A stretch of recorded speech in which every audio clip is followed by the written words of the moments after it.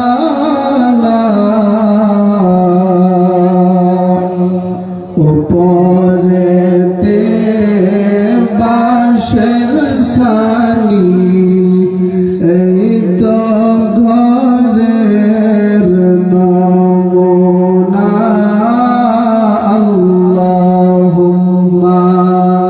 সাল্লি সাইয়্যিদিনা মাওলানা মুহাম্মাদ ওয়া আলা আলি সাইয়্যিদিনা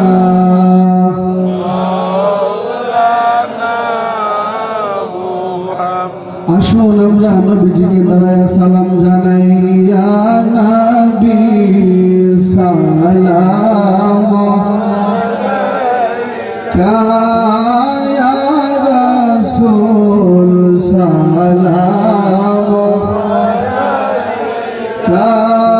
ইয়া হাবিব সালাম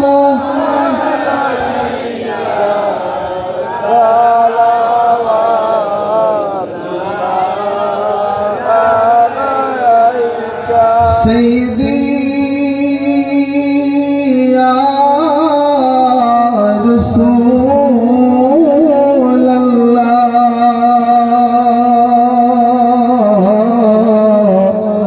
ويا حبيب الله নবীজির আঙ্গুলের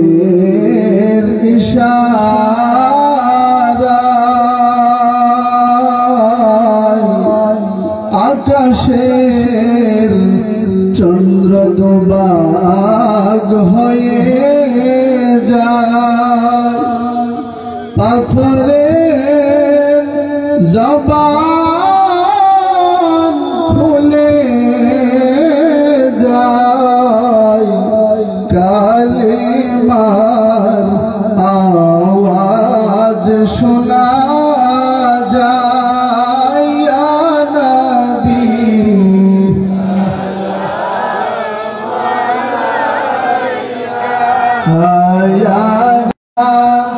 ইয়া হাবিব সালাম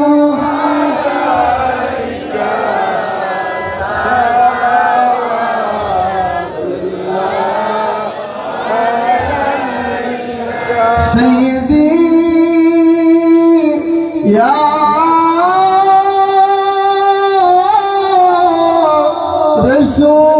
رسول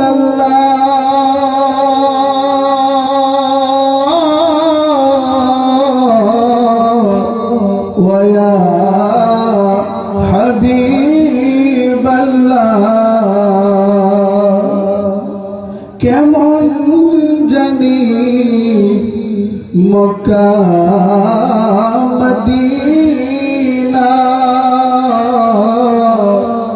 কেমন জানি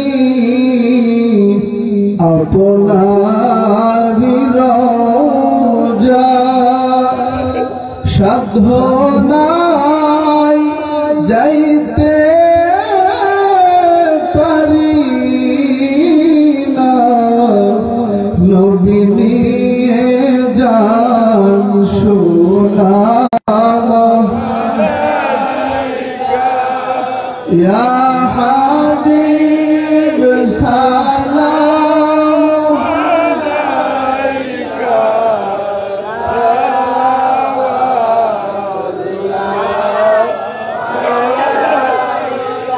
নূরে চলকে खो सलाम शमा बज में हिदायत बेला गौसल आज़म इमाम शमा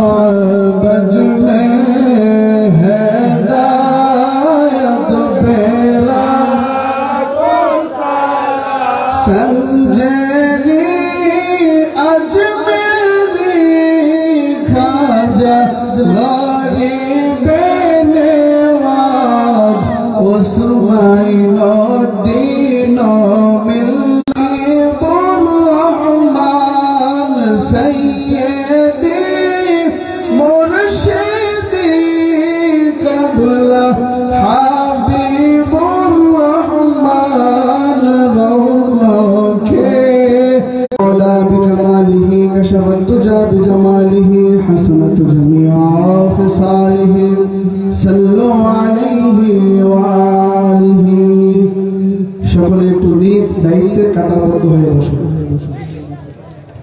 আপনাদের সবার জন্য তাবারকের ব্যবস্থা করা হয়েছে। আপনারা হযরত পীর সাহেব হুজুর কিবলা রহমাতুল্লাহি আলাইহি গত জানুয়ারি মাসের 10 তারিখ দিবাগত রাত, শুক্রবার দিবাগত রাত আমাদেরকে এতিম করে এই দুনিয়া থেকে পান করেন। আমরা সকলে বলি আল্লাহুম্মা আমিন। আর জবান খুলে বলুন আল্লাহুম্মা আমিন। সম্মানিত হাজিরিন, আমার বাপ চাচা 10 জন, তার মধ্যে 2 জন এবং আমার মেজু কাকা মরহুম মোহাম্মদ নান্নু মিয়া, তারা দুবাই অন্ধকার কবরে শুয়ে আছেন। আর বাকি 8 ভাই তারা বেঁচে আছেন। তার মধ্য থেকে আমার আব্বা হচ্ছেন বড়। বাকি 8 ভাইয়ের জন্য আপনারা সবাই দোয়া করবেন। আল্লাহ পাক রব্বুল আলামিন যেন বিশেষ করে আমার বড় ফুফা, বড় ফুফু, আমার গত বছর আমার ছোট ফুফু এই মাহফিলে উপস্থিত ছিলেন, কিন্তু আজ ফুফু এই মাহফিলের 300 টাকা আমাকে দিয়েছে।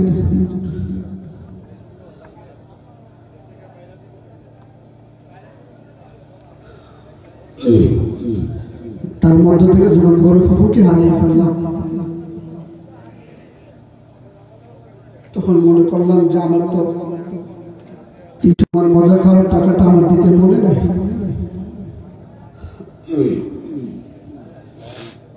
আমি বললাম ফুফু আমি তো বড় হয়ে গেছি,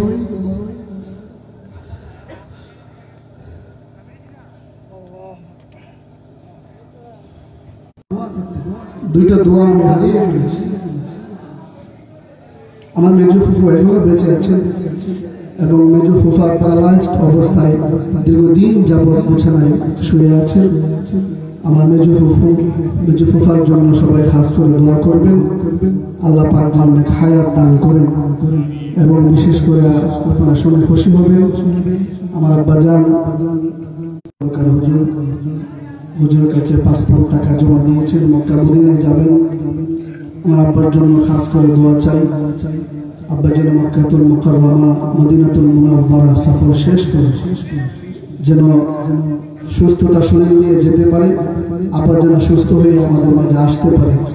তার জন্য আমি মহান মুর্শিদ কিবলার কাছে আমার ফ্যামিলি এবং আমার বাপ চাচা যারা বেঁচে আছেন সবার জন্য আমি দোয়া চাই। আল্লাহ পাক যেন সবাইকে মিলেমিশে বাকি জীবনটা থাকার তৌফিক দোয়া চাই হুজুরের কাছে। আমার জন্য দোয়া করবেন, বিশেষ করে আমার জন্য দোয়া করবেন। আল্লাহ পাক রব্বুল আলামিন যেন আমাকে মদিনার জান্নাতের জন্য কবুল করেন। সকলে বলুন আল্লাহুম্মা আমিন। এই বলে আমি আমার মাইক ছেড়ে দিচ্ছি। সকলের জন্য আমি হুজুর কিবলার কাছে দোয়া চাই। আসসালামু আলাইকুম ওয়া রাহমাতুল্লাহি ওয়া বারাকাতুহু। সকলে বলুন আলহামদুলিল্লাহ। আরেকবার বলুন আলহামদুলিল্লাহ। বিশেষ করে আমার আব্বাজান মদিনার জামাত কামাল দরবার পীর সাহেব কিবলার স্মরণে এবং তাদের মাগফিরাত কামনার্থে আজকের এই মাহফিল আল্লাহ যেন কবুল করুন। সকলে বলি আমিন। আব্বাজান এই মাহফিলটা 7ম মাহফিল, 5 বছর। রহমানির রহিম, আলহামদুলিল্লাহি রাব্বিল আলামিন, আর রহমানির রহিম, মালিকি ইয়াউমিদ্দিন, ইয়্যাকা না'বুদু ওয়া ইয়্যাকা নাস্তাঈন, ইহদিনাস সিরাতাল মুস্তাকিম, সিরাতাল লাযীনা আন'আমতা আলাইহিম গায়রিল মাগদুবি আলাইহিম ওয়ালাদ-দাল্লিন। আমিন আমিন ইয়া রাব। মাহফিল থেকে বরকত হাসিল করার মতো তৌফিক দান করেন। আমরা সকলে বলি আল্লাহুম্মা আমিন। মাহফিলের সব সময় শেষ পর্যায়ে বলে থাকি আল্লাহ হাক্কা তুকাতিহি, ভয় করো ভয় করার মতো, ভয় করো ভয় করার মতো। এখন আপনি যদি বলেন যে আমার ভিতরে ভয় আছে, তাহলে বোঝা গেল এটা ভয় না। যদি ভয় থাকে তাহলে আপনার জবান, কথা বার্তা, ইমাম গাজ্জালী রাহমাতুল্লাহ বলছেন এক নাম্বার বোঝা যাবে তার জবান দিয়া, 2 নাম্বার বোঝা যাবে তার হাত দিয়া। জবান দিয়া কারো কষ্ট দেয় না, হাত দিয়া মানুষের ক্ষতি করে না। জবান দিয়ে হাসি মুখে কথা বলে, হাত দিয়ে মানুষের উপকার করে। চলুন সুবহানাল্লাহ। আর আল্লাহর ভয় যদি থাকে, কি আছে? আল্লাহর ভয় আছে। আর সূরা রহমানের মধ্যে বলছেন ওয়ালিমান খাফা মাকামা রাব্বিহি জান্নাতান। আল্লাহর কাছে কিভাবে দাঁড়াইবেন, এই দাঁড়ানোটা যদি তার ভিতরে ভয় থাকে, আমি কি নিয়ে দাঁড়াবো আল্লাহর কাছে, এই ভয়টা যার ভিতরে থাকবে, আল্লাহ পাক বলেন আল্লাহ তাকে 2টা জান্নাত দান করবেন। যেমন সুবহানাল্লাহ। আর জান্নাতটা কেমন মূল্য? বলছে চাবুক পরিমাণ জায়গা, একটা বেতের জায়গা। একটা বেত রাখলে, যেমন একটা টেবিলের মধ্যে বেত রাখলে কত? 2 নাম্বার নবীর মহাব্বত। কার মহাব্বত? সবাই কোন কার মহাব্বত? এখন কেউ যদি কয় যে নবীর মহাব্বত কোরআন হাদিসে পাইছি না, এটা কি কথা কি সঠিক? সবাই কোন কথা কি সঠিক?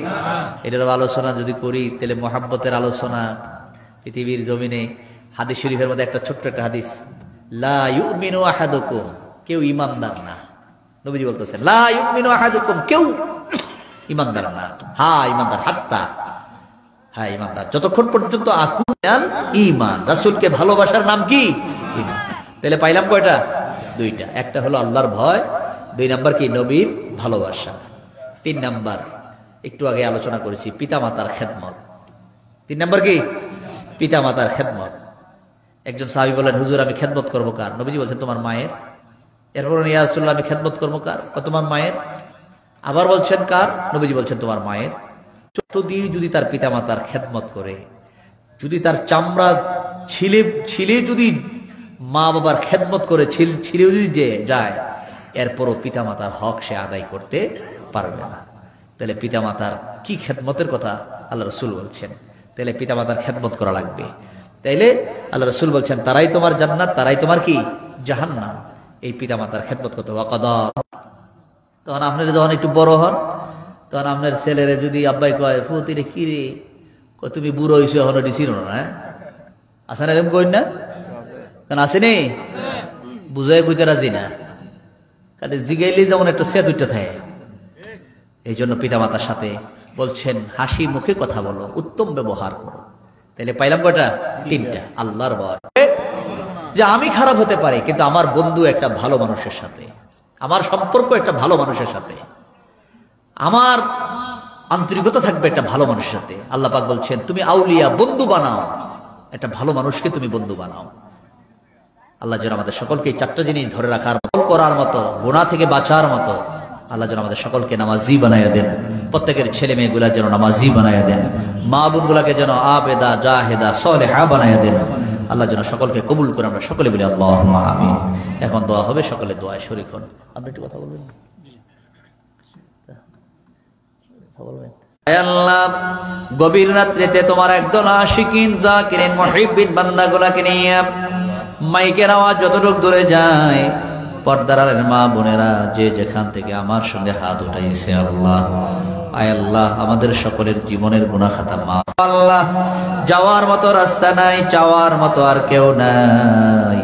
আল্লাহ তুমি আদর করে মায়া করে সৃষ্টির সেরা করে জমিনে পাঠাইছো, আদর করে মায়া করে আখিরি নবীর উম্মত করে জমিনে পাঠাইছো। আল্লাহ যেই নবীর উম্মত হওয়ার জন্য অসংখ্য নবী রাসূলরা আপনার দরবারে কেঁদেছে, আমরা কান্নাকাটি করি নাই, তুমি আদর করে মায়া করে ওই নবীর উম্মত করে জমিনে পাঠাইছো। আল্লাহ যেই নবীকে তুমি হাবিবুল্লাহ বলে ডাক দিছো, যেই নবীজির নাম নিলে তোমার রাগ, আল্লাহ খাস করে মাহবুদ আজকের এই মাহফিলের সব রেসানি লক্ষ কোটি গুণ বাড়াইয়া সোনার মদিনায় উম্মতের কান্ডারি নবীর রওজা মুবারকে পৌঁছায়া দাও।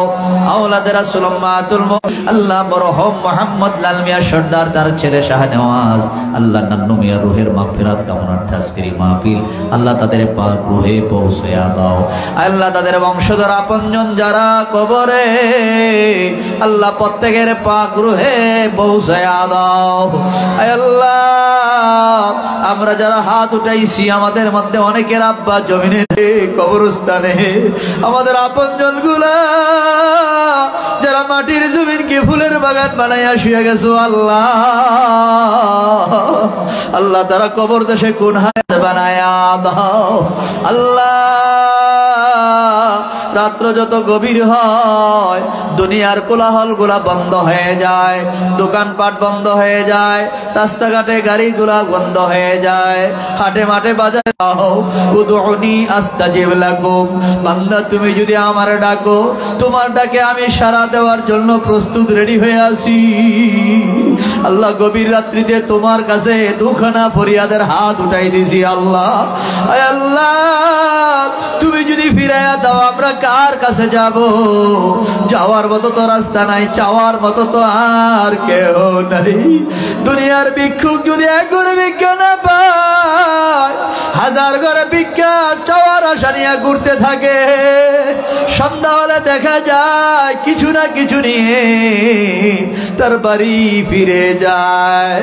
আমরা আপনার দরবারে এমন ভিক্ষুক, আপনি যদি ফিরাইয়া দেন যাওয়ার মতো আর কোনো রাস্তা নাই, চাওয়ার মতো আর কেহ নাই। আল্লাহ আপনি যদি ফিরাইয়া দেন আমরা তো বিনাশ হয়ে যাব। আল্লাহ তোমার রহমতের সাগরে গোসল দিয়ে আমাদেরকে বেগুনাহ মাসুম বানায়া দাও, আমাদের জীবনের সমস্ত গুনাহ মাফ করে দাও। আয় আল্লাহ আমাদের সকলের নেক হায়াত দারাজ করে দাও, নূরে ঈমান বখশিশ করে দাও, আমলে সালেহ করার মতো তৌফিক দাও। আজকের এই মাহফিলখানা কবুল করে নাও আল্লাহ, আজকের এই মাহফিলখানা তুমি কবুল করে নাও। আজকের এই মাহফিলের সভাপতি জনাব মোহাম্মদ এরশাদ মিয়া, আল্লাহ তাকে তুমি কবুল করে নাও। আল্লাহ তার ভাইয়েরা, বোনেরা, বন্ধুজনেরা, বংশধরেরা, ছেলে মেয়েরা, ভাই ভাতিজারা, আল্লাহ আশেপাশের যারা মুরব্বীরা, যুবক যুবক ছেলেরা, প্রত্যেককে তুমি কবুল করে নাও। প্রত্যেকের বংশধরের কবর আযাব মাফ করে দাও। পর্দার আড়ের মা বোনগুলাকে কবুল করে নাও, আবেদা জাহেদা সালেহা বানায়া দাও। রাবিয়া বসরির মতো ওলি কবুল করে নাও আল্লাহ। কার জন্য জানি রে, আজকের মাহফিল জীবনের শেষ মাহফিল হইয়া দা। গত বছর এই মাহফিলে যারা ছিল, এই বছর দেখা যায় এদের মধ্যে কিছু মানুষ কবরে শুয়ে গেছে। আল্লাহ আগামী বছর যদি এই মাহফিল জানি না কে থাকবো কে চলে যাব। আল্লাহ চলে যায় আপত্তি নাই, যখন মৃত্যু দিবা ইমানের মৃত্যু নসিব করে দিও। বেঈমান মুনাফিক বানাইয়া আমাদের কাউকে মরণের ডাক দিও না। আল্লাহ আমাদের সকলকে আপনি কবুল করে নেন। আয় আল্লাহ খাস করে মাবুদ, আয় আল্লাহ আমাদের সকলকে মক্কা মদিনায় যাওয়ার মতো তৌফিক দান করে দেন। আয় আল্লাহ ইয়াসিন তার আব্বা মক্কা মদিনায় যাওয়ার নিয়ত করেছে হজ করার জন্য, আল্লাহ সহি সালামতে যাওয়ার মতো তৌফিক দান করে দেন। তার আম্মার নেক হায়াত দারাজ করে দেন। আল্লাহ আজকে তার বোনের ছেলে হয়েছে, আল্লাহ তার বোন এবং আল্লাহ ভাগিনার নেক হায়াত দারাজ করে দিন আল্লাহ। আয় আল্লাহ খাস করে মাবুদ, আয় আল্লাহ শফিকুল ইসলাম শাফি, আল্লাহ তাকে কবুল করে নেন। আয় আল্লাহ আল্লাহ তার ভাইয়েরা, আপনজনেরা, এই বংশধরেরা যারা আছে প্রত্যেককে আপনি কবুল করুন আল্লাহ। আল্লাহ এই বংশের যত মানুষ কবর শুয়ে গেছে, আল্লাহ এই গ্রামের যত মানুষ কবর শুয়ে গেছে প্রত্যেকের কবর আযাব মাফ করে দেন আল্লাহ। আল্লাহ এমনও কিছু মানুষ আছে যাদের আপনজন বলতে কেউ নাই, আল্লাহ কবর দেশে শুয়ে আছে আল্লাহ। আয় আল্লাহ তাদের জীবনের সমস্ত গুনাহ মাফ করে তাদের কবরগুলা জান্নাতের বাগান বানিয়ে দেন আল্লাহ। জিন্দা যারা আছে প্রত্যেকের নেক হায়াত দারাজ করে দেন। ইয়াসিনের শ্বশুর আছে আল্লাহ, আল্লাহ তার নেক হায়াত দারাজ করে দেন। আরো যারা যারা আমার সঙ্গে হাত উঠাইছে আল্লাহ প্রত্যেকে কবুল করে নেন। সাকিব বিদেশে আছে দোয়া চেয়েছে, আল্লাহ তার নেক হায়াত দারাজ করে দেন। আল্লাহ তার আব্বা আম্মার নেক হায়াত দারাজ করে দেন। আরো যারা যারা আছে এই বংশধররা প্রত্যেকে কবুল করে নেন। আয় আল্লাহ খাস করে মাবুদ, আয় আল্লাহ জানি না কোন দিন জানি মালাকুল মউত আজরাইল হাজির হয়ে যায়, কোন দিন জানি গায়ের জামা কাপড় খুলে মার্কেনের কাপড় পরাইয়া ইতিমের মতো কবর দেশে নিয়ে যায় আল্লাহ। আল্লাহ যেদিন কবর ডাক দিবেন ইমানের মৃত্যু নসিব করে দিয়েন আল্লাহ। বেঈমান মুনাফিক বানাইয়া আমাদের কাউকে কবরের ডাক দিন না আল্লাহ। আল্লাহ খাস করে মাবুদ, আল্লাহ মদিনার জামাত কামাল্লা দরবার শরীয়ত পীর সাহেব কেবলা আমার আব্বা জালার শরণ আল্লাহ, আল্লাহ লাল মিয়া শরীয়ত ইমানের যে হেফাজতে রাখেন আল্লাহ। আল্লাহ মদিনার জামাত কামাল্লা দরবার কবুল করে নিন। আগামী শুক্রবার শবে মেরাজের আর শবে বরাতের মাহফিল আপনি কবুল করে নিন। আয় আল্লাহ নূরে মদিনা ছাত্র কাফেলা, আয় আল্লাহ সালমান ইয়াসিন, আয় আল্লাহ তানবীর বেলাল রহমতুল্লাহ, আয় আল্লাহ এদেরকে আপনি কবুল করে নিন। এই এলাকার অনেক ছেলেরা মদিনা জামাতের সাথে নূরে মদিনা ছাত্র কাফেলার সাথে সম্পৃক্ততা আছে আল্লাহ। আল্লাহ এদেরকে আপনি কবুল করে নিন। এদের বংশধরের কবর আযাব আপনি মাফ করে দেন আল্লাহ। আয় আল্লাহ, আয় আল্লাহ এখানে যারা আছে অনেকেই অসুস্থ, প্রত্যেকে সুস্থতার নিয়ামত দান করে দেন আল্লাহ। অনেকে অভাবী, অভাব দূর করে দেন আল্লাহ। অনেকে ঋণগ্রস্ত, ঋণ পরিশোধ করার মতো তৌফিক দান করে দেন আল্লাহ। ঋণী রেখে আমাদের কাউকে মরণ দিয়েন না আল্লাহ।